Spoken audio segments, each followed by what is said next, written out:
제 신대원 시절에 벌써 이제 15년 또 더 된 일, 한 17년, 8년 이렇게 된 일인데 그때 설교학 시간이었던 걸로 기억이 납니다.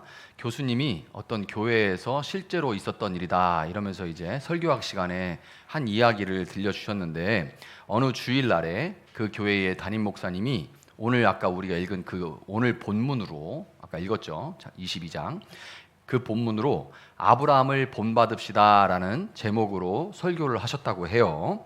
자, 그 교회가 이제 전통적인 교회다 보니까 아브라함을 본받읍시다 이렇게 제목을 잡으면 교회 10년, 20년, 30년, 권사님들 40년, 50년 다니신 분들은 벌써 무슨 설교할지 다 압니다. 전통적인 교회니까. 설교 제목만 봐도 대충 어떤 내용일지 짐작이 가죠.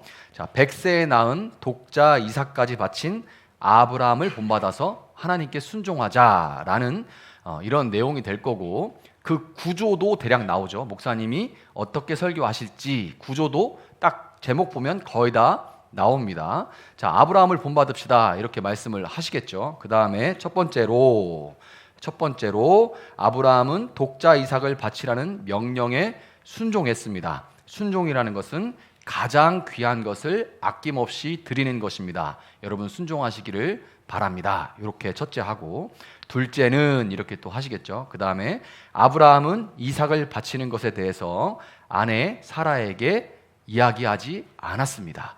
사라에게 이야기를 한다는 것은 상의를 한다는 것은 사라가 반대를 하면 생각을 접으려는 의도를 가지고 있는 것이기 때문에 상의를 하지 않았다는 것은 반드시 이 말씀의 명령에 순종하겠다는 아브라함의 의지를 보여주는 것입니다. 여러분 강한 의지를 가지고 하나님께 순종할 수 있기를 바랍니다. 이렇게 얘기를 하겠죠. 마지막으로 셋째는 아브라함은 아침 일찍이 떠났다고 오늘 본문이 말합니다. 순종은 여러분 새벽부터 시작되는 겁니다. 새벽부터 사랑함으로 저녁까지 씨를 심는 것이 신앙생활인지 믿으시기 바랍니다.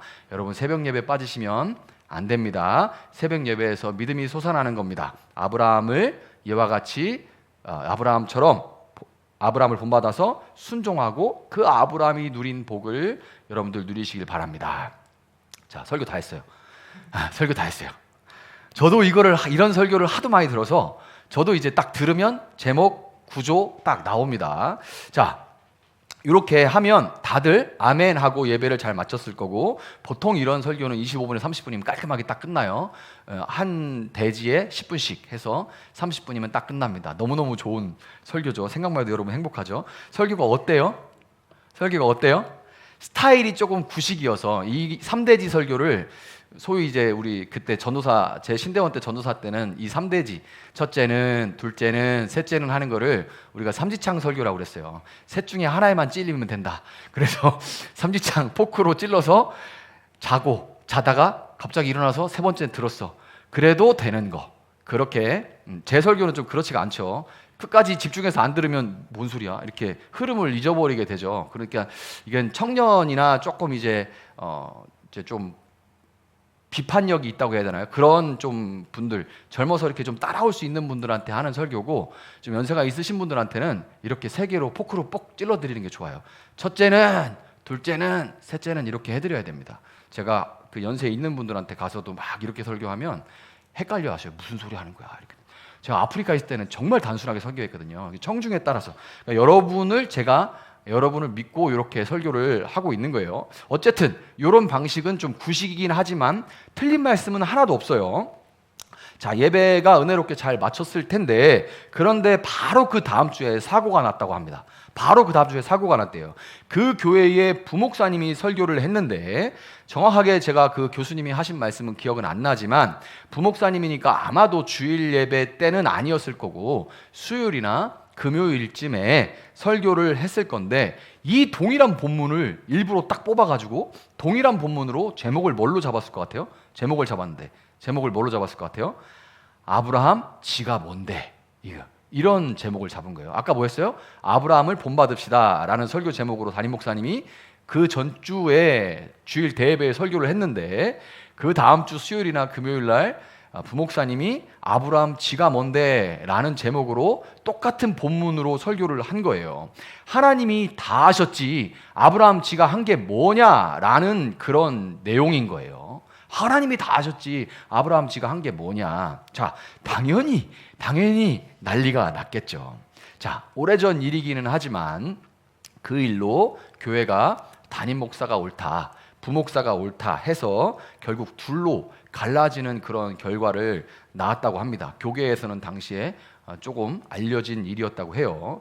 자, 뭐 꼭 그 설교 하나 때문에 교회가 나눠진 것은 아닐 겁니다. 항상 그래요. 이게 뭐가 쌓여 있다가 딱 어떤 촉발되는 계기에 의해서 그렇게 되는데, 이렇게 쌓여 있다가 그 설교를 계기로 그게 이제 딱 그 문제가 부각이 되고 대두가 된 거죠. 자, 그런데 중요한 것은 여러분은 어떻게 생각하세요? 여러분은 이 주제로 우리 교회에서 매달 한 번씩 진행하는 신앙 이슈 토론을 진행한다면 여러분은 아브라함을 본받자 쪽인가요? 아니면 아브라함 지가 뭔데 쪽인가? 여기는 아브라함 본받자? 지가 뭔데 파. 여기는 아브라함, 아무래도 우리 집사님도 계시고 여기가 연배가 조금 더 높으니까 여기는 아브라함 본받자 파. 여기는 지가 뭔데 파입니다. 자, 순종의 이슈. 이 순종의 이슈, 순종이라는 주제는 항상 이제 논쟁거리가 돼요. 논란거리가 되는데, 하나님 말씀에 순종한다는 것 자체가 얼핏 그냥 순종하면 되지 하고 쉽게 느껴질 수 있지만, 사실 하나님 말씀에 순종한다는 게 해본 사람들, 해보려고 한 사람들은 알겠지만 쉽지가 않죠. 그리고 또 순종은 그 순종 자체도 쉽지 않은데 순종의 대상 때문에 어렵게 느껴지기도 합니다. 이게 무슨 소리냐면, 말씀에 순종하라고 말씀을 선포하고 그 말씀을 가르치면서 그 말씀을 하는 와중에 어떤 이런저런 예를 들어서 가르치는 사람이 누구예요? 그 가르치는 것은 눈에 보이는 이 단위에 서 있는 사람이란 말이죠. 그리고 많은 경우에 순종을 설교할 때는 어떤 예화 같은 걸 한두 개씩 들은데, 그 예화를 가만히 들어보면 많은 경우에 목사님에게 순종해서 복을 받았다는 이런 얘기들이 많이 나와요. 그러니까 이게 가만 듣다 보면 이게 하나님에게 순종하라는 건지, 눈에 보이는 지금 담임 목사에게 순종하라는 건지, 이 강대상에 서 있는 어떤 사람에게 순종하라는 건지, 이것 때문에 모호하게 들리기 때문에 순종을 해야 되는 건지 말아야 되는 건지. 그러면 이제 여기서 이렇게 되면 이제 막 생각이 많아지죠. 이건 하나님 뜻이야, 목사 뜻이야, 이거는 목사님 뜻인 것 같고, 이거는 뭔가 같고, 이게 참 순종이라는 게 그래서 모호하고 쉽지 않아요. 그렇다면 하나님은 이토록 모호하기만 하고 혼란스럽고 어렵기만 하고 할 수도 없는 이런 순종을 우리에게 강요하시는 분일까요? 하나님은 그런 순종을 그러니까 이건 말이 안 맞는 거죠. 순종을 강요한다는 건 사실은 엎드려 꿇어 하는 복종하라는 얘기인 거죠. 복종을 강요하시는 걸까요? 아니겠죠. 우리가 할 수 없는 것을 힘으로 눌러 강요하시는 그런 하나님을 우리가 사랑의 하나님이라고 할 수는 없습니다. 그건 가스라이팅이지, 뭐 길들이기지, 이렇게 순종이라 할 수는 없는 거죠. 자, 말씀에 순종하는 게 그렇다면 왜 어렵게 느껴질까요? 크게 둘 중에 하나입니다. 첫째, 말씀이 잘못됐다. 그 말씀이 잘못됐다. 아니면 내가 잘못됐다. 둘 중에 하나입니다. 순종하는 게 왜 어려울까? 말씀이 잘못됐든지 내가 잘못됐든지 둘 중에 하나겠죠. 말씀이 잘못됐다고 하면 여기서 뭐가 나와요? 말씀이 잘못됐다. 그 말씀은 뭔가 조금 앞뒤가 안 맞고 잘못됐다 이러면 뭐가 나오는 거예요? 이단 나오는 겁니다. 그러면 우리 가까운 곳에 있는 그 이단이 나오는 거예요. 역사상 수많은 이단들이 말씀이 마음에 안 든다고 그 성경을 도려냈습니다. 자, 그런 데가 어디 있어? 그런데 여러분, 몰몬경도 그렇고요. 다 참 기독교에는 그 이상한 종파들이 많죠. 그리고 이제 이단 중에 실제로 이 말시온이라는 사람은 구약 성경은 아예 그냥 도려내 버리고, 왜냐하면 구약의 하나님은 전쟁을 너무 좋아해. 이건 사랑의 하나님이 아니야. 그러고 다 잘라 버렸어요. 도려내 버리고. 신약 성경도 막 바울은 다 잘라 버리고, 그래서 자르다 보니까 뭐만 남았냐면 누가복음만, 이것만 예수님이다. 나머지는 이건 성경이 아니다. 그래서 다 잘라 버렸어요. 이게 말시온이라는 이단이 처음에 한 일인데, 이런 사람 많습니다. 지금도. 그래서 이단 중에는 해 아래 새로운 이단이 없어요. 예전에 있던 이단들이 다 돌아가면서 나오는데, 처음에 성경을 이렇게 쪼개던 말시온이 있었어요. 자, 아니면 아니면 조금 아예 잘라버리는 정도는 아니라면 말씀을 자기 입맛에 맞게 이리저리 어떤 좀 짧은 거는 길게, 긴 거는 짧게 막 만들어서 내 좋을 대로 써먹는 일이 벌어지게 되죠. 자, 그러니까 말씀이 잘못된 것은 아닌 거예요. 그리고 말씀이 잘못됐다고 주장하면 이제 거기서 이제 더 이상 얘기를 할 수가 없는 거죠. 그렇다면 남은 것은 하나예요. 내가 문제인 거죠. 왜 순종이 어렵냐? 내가 문제인 거예요. 오늘 본문에서 아브라함이 순종하는 그 모습을 보면 인간이 어떻게 저렇게 할 수가 있지? 가장 극단적인 장면입니다. 하나님께 순종하는 모습 중에서 구약에서는 가장 극단적인 모습이 이 아브라함의 순종하는 모습인데요. 어떻게 사람이 저럴 수가 있을까 하는 생각이 들죠. 하나님은 정말 저런 순종을 요구하시는 걸까? 라는 의문이 자연스럽게 떠오르고, 조금 더 나가면 우리 무슨 생각을 하냐면, 결혼하고 애를 낳게 되면 이런 질문이 거의 반감이 올라옵니다. 혹시라도 이런 순종을 나한테 요구하면 어떡하지? 이런 생각 듭니다. 이런 생각 다 창세기 읽어본 분들은 했을 거예요. 총각이나 처녀 때도, 결혼 안 했을 때도 이런 거를 정말 요구하실까? 라고 생각이 들고, 결혼해서 애가 생기면 혹시 요구하시면 어떡하지? 조금 더 자존감이 낮은 사람들은 이렇게까지 생각해요. 하나님은 나한테 이런 걸 요구하시는 거 아닐까? 나는 이런 거 못 지킬 것 같은데? 막 이러면서 나는 그러니까 하나님께 사랑받을 자격이 없어. 이렇게 가기도 해요. 그런데 사실 여러분, 아브라함의 일대기를 살펴보면 그가 믿음의 조상이 될 만한 그런 특징과 장점은 전혀 없어요. 여러분 성경 창세기 보시면 아브라함이 이런 믿음의 조상이라고 인정받을 만한 그런 특징과 장점이 전혀 없습니다. 하나님이 부르실 만한 어떤 자격이 있거나 다른 사람들보다 신앙이 더 좋은 것도 아니에요. 오직 하나님의 부르심과 선택의 은혜를 덧입었을 뿐이죠. 하나님이 아브라함을 선택하시고 하나님이 아브라함을 부르신 거예요. 자, 로마서 4장 2절은 이렇게 말합니다. 한번 봅시다. 자, 시작. 아브라함이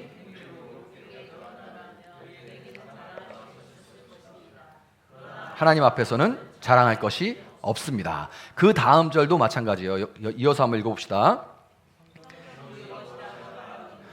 아브라함이 하나님을 믿으니 하나님께서 그를 의롭다고 여기셨다 하였습니다. 자, 이제 3절, 4절 갔다가 2절, 3절 가지고 조금 싸우는 분들도 있어요. 자, 행위로 자랑할 게 없다라고 얘기를 했는데 그 다음에는 아브라함이 하나님을 믿으니까 하나님이 그를 의롭게 여기셨다 이렇게 얘기하니까 그 믿음이라는 것 때문에 의롭게 여긴 거 아니냐, 결국에는 내가 뭔가를 믿는 어떤 모습들이 나타나야 된다 이렇게 이제 해서 2절과 3절이 싸운다고 주장하는 사람들도 있는데 그건 아닙니다. 문맥을 이렇게 쭉 보면 이 3절이 강조하는 아브라함이 믿으니라고 하는 아브라함의 어떤 내적인 행위보다 하나님이 그것을 믿음으로 여겨주셨다라는 거에 강조를 두고 있어요.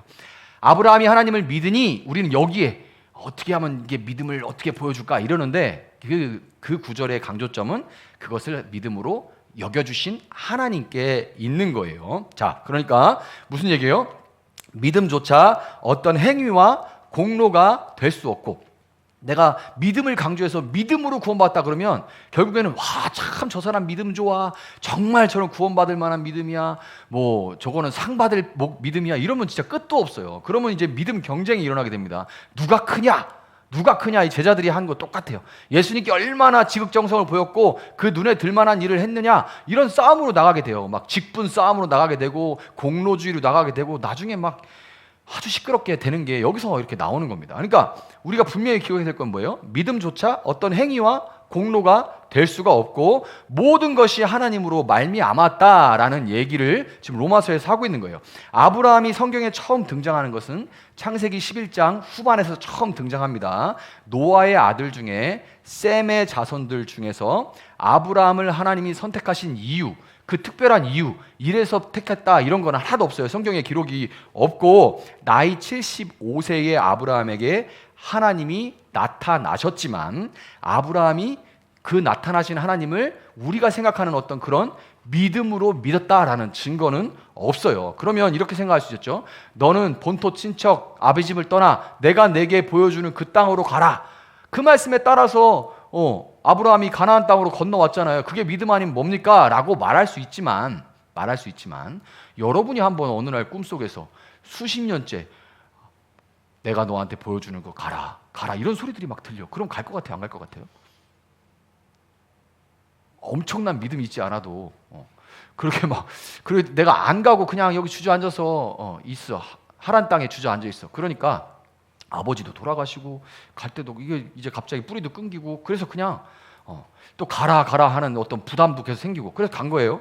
자, 그런데 이거 믿음이라고 할 수도 있겠죠. 그런데 그런 믿음을 가지고 들어간 가나안 땅에 가뭄이 찾아오니까 아브라함은 정말 믿었나? 할 정도로 아무 망설임도 없이 그냥 이집트 땅으로 내려가 버립니다. 아니 가나안 땅으로 가라 해서 가나안 땅에 왔잖아요. 근데 하나님이 그러면 왜 여기로 가라고 하셨는데 하나님 이곳의 뜻이 무엇입니까? 하나님이 다시 마음에 감동하실 때까지 제가 여기서 버티겠습니다. 여기서 머물겠습니다. 이렇게 한 게 아니고 묻지도 따지도 않고 그냥 가뭄 왔네. 그러고 나는 이집트로 가버립니다. 더불어서 너와 더불어서 큰 민족을 이룰 씨를 내가 저를 통하여서 주겠다라고 약속하신 아내 사례죠. 그때는 사례마저 자기 살자고 버려버렸습니다. 그것도 한 번도 아니라 두 번씩이나 버려버리죠. 자, 그런 짓들을 벌일 때 아브라함이 과연 하나님의 그 약속을 기억이나 했을까요? 우리가 믿는다는 것은 어떤 말씀을 내가 정말 중심으로 살아간다는 거라고 여러분 생각할 텐데 아브라함이 그 하나님의 어떤 말씀을 기억이나 했을까요? 심지어 아브라함은 하나님의 약속을 내팽개치고 자기 방식대로 자기 후손을 만들어버리는, 지금 이 중동 전쟁의 모든 전쟁의 씨는 그때 생긴 거예요. 분란을. 아브라함이 그때 하나님 뜻이 아니라 그냥 내 힘으로 이스마엘을 놔버리면서 이스마엘과 이삭의 싸움입니다. 사실은 뿌리로 깊이 올라가면 결국에는 거기서 싸우게 된 거죠. 민족, 이 중동 전쟁의 씨앗이들 수천 년 후에도 지금 사람들이 고통받고 있는 이 엄청난 짓도 물론 아브라함 그때 그렇게 될 줄 몰랐겠죠. 이 엄청난 짓도 서슴없이 아브라함 저질러요. 그러니까 이거 말 그대로 럭비공처럼 어디로 튈지 모르는 아브라함을 하나님은 아브라함을 불러서 자기가 아브라함에게 약속하시고 자기가 하신 그 약속을 이루시기 위해서 끝까지 인내하면서 아브라함을 가르치시는데 그 기간이 무려 25년입니다. 25년 동안 아브라함은 퉁퉁 튀겨요. 퉁퉁. 그냥 축구공처럼 가는 것도 아니고 럭비공처럼 막 이렇게 사방으로 어디로 튈지 모르게 다니는데 그 아브라함을 25년을 하나님은 인내하면서 가르칩니다. 그리고 마침내 약속하신 대로 사라의 몸에서 이삭이 태어났죠. 아브라함의 나이가 100살입니다. 사라의 나이는 90살이에요. 여자의 생리가 끊어져서 생물학적으로는 절대로 일어날 수 없는 일이 일어나는 것을, 그 말씀대로 일어나는 것을 경험하면서 아브라함과 사라는 비로소 하나님이라는 존재에 대해서 알아가기 시작하는 거죠. 본문 5절에서 아브라함은 종들에게 뭐라고 합니까? 5절에서 내가 이 아이와 저리로 가서 예배를 드리고, 이삭을 바치라고 하는 그 산을 얘기하는 거예요. 내가 저리로 가서 예배를 드리고 너희에게로 함께 돌아올 터이니, 함께 돌아온대요. 그동안 너희는 나귀와 함께 여기서 기다리고 있거라, 이렇게 말합니다. 종들은 여기 기다리고 내가 저기로 가서 예배하고 함께 돌아올 거야. 함께 돌아온대요. 아브라함은 하나님이 이삭을 잡아서 바치라고 했지만, 네 독자, 네 하나밖에 없는 아들을 나한테 줘라, 잡아서 나에게 바쳐라 라고 얘기했지만, 아브라함은 하나님이 이삭을 죽이지 않을 것과 설사 죽인다 하더라도 다시 살리실 거라고 믿고 있던 거예요. 그러니까 함께 돌아온다고 얘기를 하는 거죠. 자, 그러면 어떻게 알았을까요? 이게 말도 안 되는 이 이야기를 어떻게 정말 확신에 차서 이야기를 할 수 있을까요? 그는 인간으로서는 할 수 없지만 하나님은 하실 수 있다는 살아있는 경험을 이미 가지고 있었기 때문에 그런 거예요. 믿음이라고는 약에 쓰려고 찾아도 없던 아브라함에게 어느새 굳건한 믿음이 생겨 있었던 겁니다. 어느새 한 장 넘어가면서, 성경이 한 장 넘어가면서 어느새 아브라함에게 믿음이 생겨 있었던 거예요. 아브라함이 믿으려고 결단하고 노력한 것이 아니라 내가 믿을 거야 하고, 어떻게 믿으려면 어떻게 해야 돼 하고 노력한 것이 아니라 하나님의 은혜고 믿음으로의 이끌어 주심이었던 거죠. 자, 여러분 말씀에 순종하라라고 말할 때 말씀은 당연히 성경입니다. 그런데 이 성경은 놀랍게도 이 믿음의 조상 아브라함 때 쓰여진 것이 아니에요. 그렇다고 그 아브라함 밑에 이삭이나 야곱 때 쓰여진 것도 아니고 성경이 기록되기 시작된 것은 출애굽기 20장에서 처음 기록이 됩니다. 물론 출애굽기 20장에서는 십계명을 받은 얘기고 모세가 시내산 위에 올라가서 하나님의 율법을 받죠. 그 이야기가 출애굽기에 적혀 있죠. 그래서 여러분 성경의 중심은 어디냐 그러면 여러분은 납득이 안 가시겠지만 레위기가 중심입니다. 레위기. 특별히 구약 성경은 레위기가 중심이에요. 레위기가 뭐예요? 성경 읽을 때 내 위기가 오죠. 읽다가 내 위기가 오는 레위기가 오는데 근데 레위기가 중심이에요. 그러니까 여러분이 성경 읽다가 이거 레위기 재밌네. 그러면 이제 미친 거예요. 이제는 성경이 이제 뚫린 겁니다. 레위기가 재밌어요. 그럼 레위기를 중심이면 창세기는 뭐냐? 그 레위기의 율법을 주신 하나님이 누구신가가 기록되어 있는 게 창세기입니다. 근데 출애굽기 뭐예요? 그 율법을 받는 얘기. 민수기는 뭐예요? 그 율법대로 살아가는 훈련하는 얘기. 신명기는 뭐예요? 레위기를 본문으로 설교한 얘기. 그러니까 모세오경 전체의 중심이 뭐예요? 레위기예요, 레위기. 자, 그러니까 출애굽기 20장 가가지고 처음으로 이 성경이라는 걸 율법을 받은 겁니다. 자, 어째서 율법은 이 십계명은 창세기도 아니고 출애굽기, 그것도 출애굽기 20장에나 가서야 처음으로 등장하게 될까요? 한번 그 이유를 생각해 보세요. 왜 이 율법? 그러니까 아브라함 때 쓰인 것도 아니고 이삭, 야곱 때 쓰인 것도 아닙니다. 출애굽기 20장 그 현장에서 처음으로 하나님 말씀 율법을 받아서 성경이 기록된 거예요. 모세가 이제 쓰기 시작하는 겁니다. 자, 왜 그럴까요, 여러분? 하나님은 어느 날 갑자기 인간에게 일방적으로 진리를 선언하고 복종을 요구하는 분이 아니기 때문에 그래요.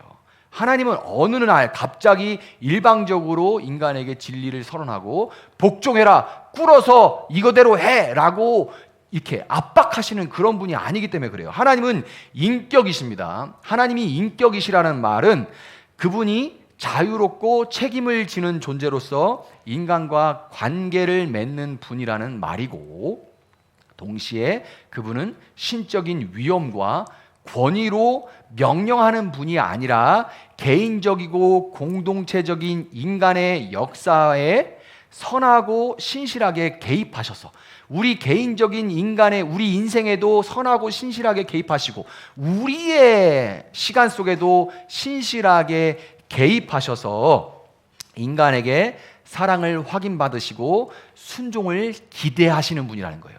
그게 인격이죠. 인격적이다 그러면 강압하는 존재가 아니라 관계 가운데 순종을 기대하는 분이라는 거예요. 하나님은 인간이 범죄하고 타락한 직후에 진리를 선언하시고 이 진리대로 순종해야 네가 산다라고 강요하지 않으세요. 하나님은 출애굽기 7장부터 11장까지 10가지 재앙을 통해서 이집트의 모든 신들을 박살내시죠. 10가지 재앙.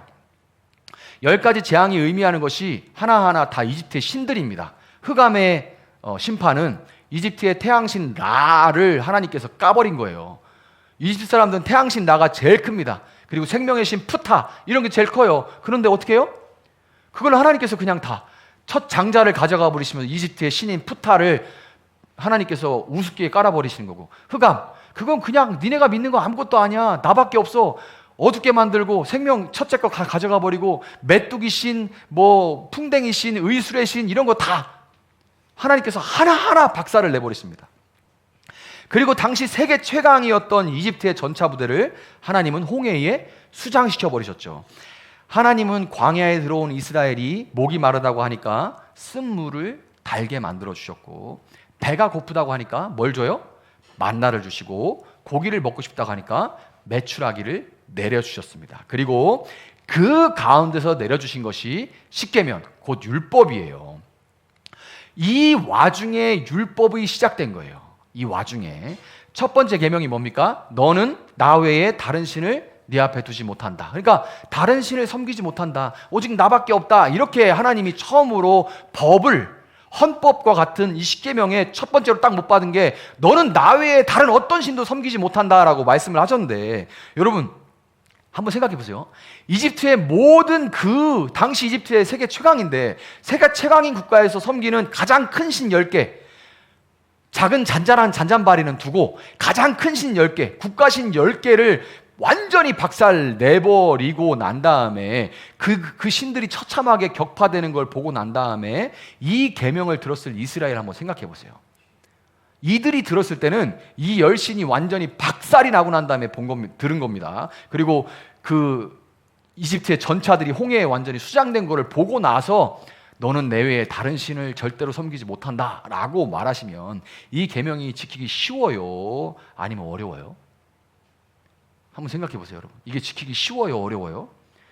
이거를 계명으로 받아들이지 않아요. 너무 당연한 거니까.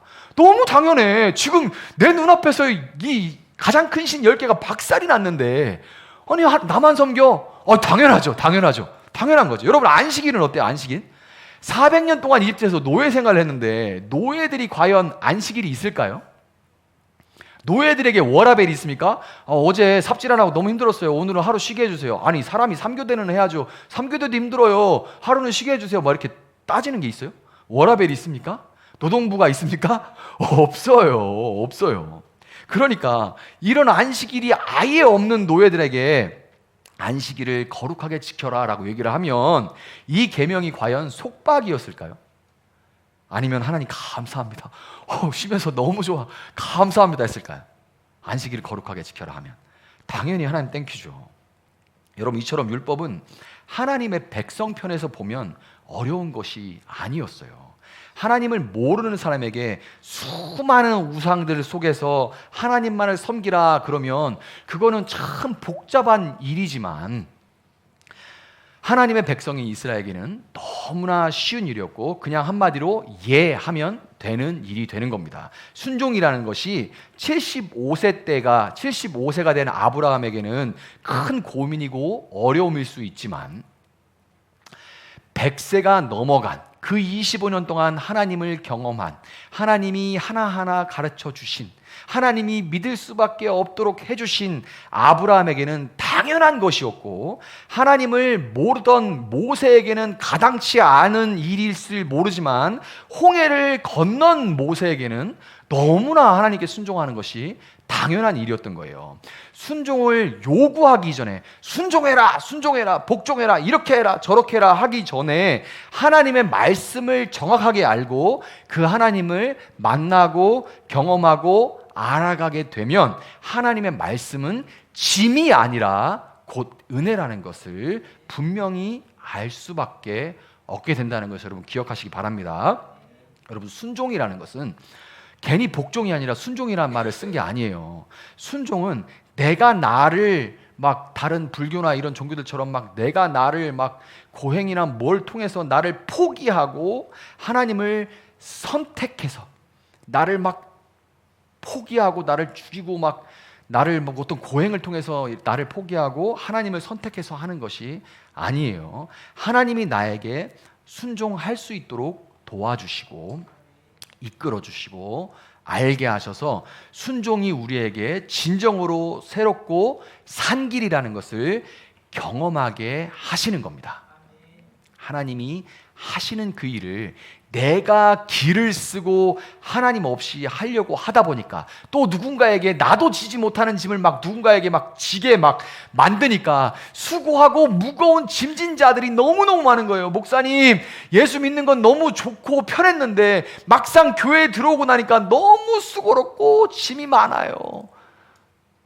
예수님이 뭐라 했습니까? 수고롭고 짐진 자들아 다 나에게 오라. 내가 너희를 쉬게 하리라. 이렇게 말씀하시죠.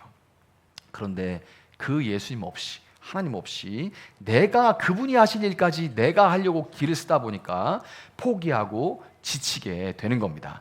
먼 옛날에 믿음 없던 아브라함을 찾아가서 일방적으로 복을 주시겠다 약속하시고 그 약속을 지키시기 위해서 신실하게 일하셨던 그 하나님, 창세기 12장 1절에 내가 너로 큰 민족이 되게 하고 너에게 복을 주어서 내가 크게 이름을 떨치게 하겠다. 너는 복의 근원이 될 것이다. 아멘. 이렇게 아브라함을 불러서 말씀하신 약속하신 그 말씀대로 아브라함을 복의 근원이 되도록 만들고야 마신 그 하나님이 여러분을 부르시고 여러분을 택하시고 여러분이 순종하도록 이끌어 가신다는 것을 믿으시고 그 하나님을, 여러분 자신이 아니라 그 하나님의 일하심을 기대하고 소망할 수 있는 여러분 되시기를 바랍니다. 자, 여기까지 제가 이제 했어요.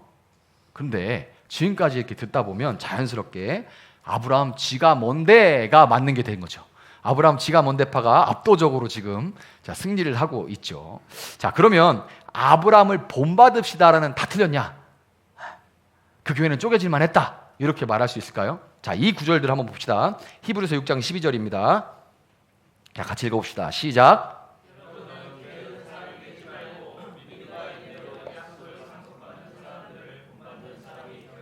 야, 이게 뭔 소리야? 왜 갑자기 지금까지 말한 거에 팍 부딪히네? 여러분 게으른 사람이 되지 말고 믿음과 인내로 약속을 상속받는 그 사람들을, 아브라함과 야곱과 이삭과 그 믿음의 조상들의 그 약속을 상속받은 사람들을 본받는 사람이 되어야 한다, 이렇게 얘기를 합니다. 자, 이거는 바울도 마찬가지예요. 고린도서 11장 1절에 보면 바울이 이렇게 말합니다. 제가 읽어드릴게요. 내가 그리스도를 본받는 사람인 것과 같이 여러분은 나를 본받는 사람이 되십시오. 아멘. 바울이 이렇게 말을 해요. 오늘 본문이 있는 창세기 22장은 여러분, 아브라함이 이 숯불에 뿔이 걸린 숫 양을 대신, 이삭 대신 잡아서 하나님께 드리고 여호와 이레, 여호와께서 준비하신다, 하나님이 다 하신다라고 고백하는, 여호와 이레가 하나님이 다 준비하시고 다 하신다, 이런 뜻이에요. 이 이름을 붙인 그 이야기로 창세기 22장이 끝나요. 그런데 여러분, 하나님이 이 수량을 하나님이 준비하셨듯이 하나님은 신약에 와서 그 하나님이 준비하셨던 그 수량의 모습대로 신약에 와서 누구를 준비하십니까? 우리를 위해서 대신 죽을 예수님을 하나님이 다 하셔서 준비를 하시죠. 예수님은 그래서 이 땅에 오실 때부터 십자가에 달려야 되는 그 골고다 길이 예수님 앞에 그대로 놓여 있습니다. 이 아이는 태어났는데 동방박사가 와서 황금과 모략과 유향을 드릴 정도로 왕으로 오셨는데, 근데 이 왕의 길에는 그냥 죽음의 길이, 그냥 끝에는 골고다 십자가 언덕이 보이는 그런 운명을 갖고 태어난 아이예요. 하나님은 그리고 한치의 오차도 없이 예수님을 그 길, 순종의 길로 이끌어 가셨습니다. 예수님이 말씀을 전하실 때도, 예수님이 기도할 때도 하나님은 항상 가야 하는 그 길로 예수님을 계속 인도해 가셨어요. 그렇지만 여러분, 예수님은 그 길을 하나님께 맡기고 그냥 주저앉아 계셨던 것이 아니죠. 우린 이것을 기억해야 돼요. 예수님은 하나님이 다 하시니까 나는 가만히 있으면 나는 이렇게 크고 사람들이 날 그냥 줄줄줄 끌고 갈 거고 내가 뭐 할 일은 없어, 이게 아니죠. 하나님께 맡기고 주저앉아 계셨던 것이 아니고 죽기까지 적극적으로 예수님은 순종하셨습니다. 예수님은 누구든지 나를 따라오려거든 자기를 부인하고 제 십자가를 지고 나를 따라오너라 라고 말씀하셨고, 예수님이 새로운 계명을 주시는데 그 새 계명이 뭡니까? 서로 사랑하여라. 내가 너희를 사랑할 것과 같이 너희도 서로 사랑하여라 라는 계명을 주셨죠. 그래서 제 십자가를 지고 나를 따라와라는 말씀과 새 계명을 주노니 너희는 서로 사랑하라, 내가 너희를 사랑한 것 같이 너희도 서로 사랑하라 라는 말씀을 주셨을 때 이 두 가지 말씀을 같이 보면 예수님이 말씀하신 네 십자가를 지고 나를 따라와라, 네 십자가는 바로 뭐예요? 사랑하라는 거죠. 사랑이 분명해요. 사랑이라는 십자가를 지고 우린 예수님을 따라가야 되는 거죠. 예수님을 본받았던 사도 바울은 평생에 이 예수님의 말씀에 적극적으로 순종해서 이방인들을 죽도록 사랑하다가 이방에서 죽었습니다. 이제 우리는 너희는 나를 본받아라 라는 말씀처럼 죽기까지 적극적으로 우리에게 맡겨주신 가족을, 지체를, 이웃을, 세상을 적극적으로 사랑해야 되는 거예요. 방법을 찾는 사람들에게는 방법이 보이고 하지 않으려는 사람에게는 핑계가 보이는 거예요. 내가 하나님 사랑하라 하셨으니 어떻게 하면 사랑할 수 있을까요? 라고 구하고 찾고 두드리면 방법이 보이고, 하나님이 다 하실 거야 라는 기도로 하나님의 주권을 인정하지만 그냥 그 책임은 다 하나님께 돌려버리면 변명만 보이고 앉아있게 되는 거죠. 결국에 여러분, 아브라함을 본받읍시다라는 설교 역시 뭐예요? 받는 거예요. 받는 거예요. 젊었을 때 혈기로는 목사님들 설교가 너무 옛날 목사님들 구식이에요라고 막 얘기하지만 저도 나이가 들어가면서 보면 틀린 말은 아닙니다. 틀린 말이 아니에요. 그게 함께 가야 하는 거예요. 말씀을 정리하도록 하겠습니다. 여러분, 순종은 순종하게 하시는 하나님과 순종하는 우리가 함께 연주하는 사랑의 듀엣. 그걸 뭐라고 해요? 이중주라고 하죠. 이 순종이라는 것은 순종하도록 만들어 가시는 하나님과 적극적으로 순종하는 우리가 함께 만들어가는, 함께 연주하는 사랑의 듀엣, 이중주입니다. 십계명에 순종하는 것이 하나님과의 관계가 좋았던 이스라엘에게는 너무나 당연한 것이었던 것처럼 우리가 하나님과 관계 안에 있을 때, 심지어 그 관계가 좋을 때, 하나님의 사랑을 받고 누릴 때, 그 사랑 안에 있을 때 순종은 너무나도 당연한 거예요. 사랑받은 사람이 그 사랑에 반응하는 것이 너무나 당연하고, 많이 사랑받은 사람일수록 더 적극적으로 그 사랑을 표현할 수밖에 없습니다. 적극적으로 이 사랑의 십자가를 짊어지고 서로를 섬김으로, 예수님께서 우리를 사랑하셨듯이 우리도 서로 섬김으로 사랑하는 그 말씀에, 그 명령에 순종하는 우리 세종나비교회가 될 수 있기를 예수님의 이름으로 축복합니다.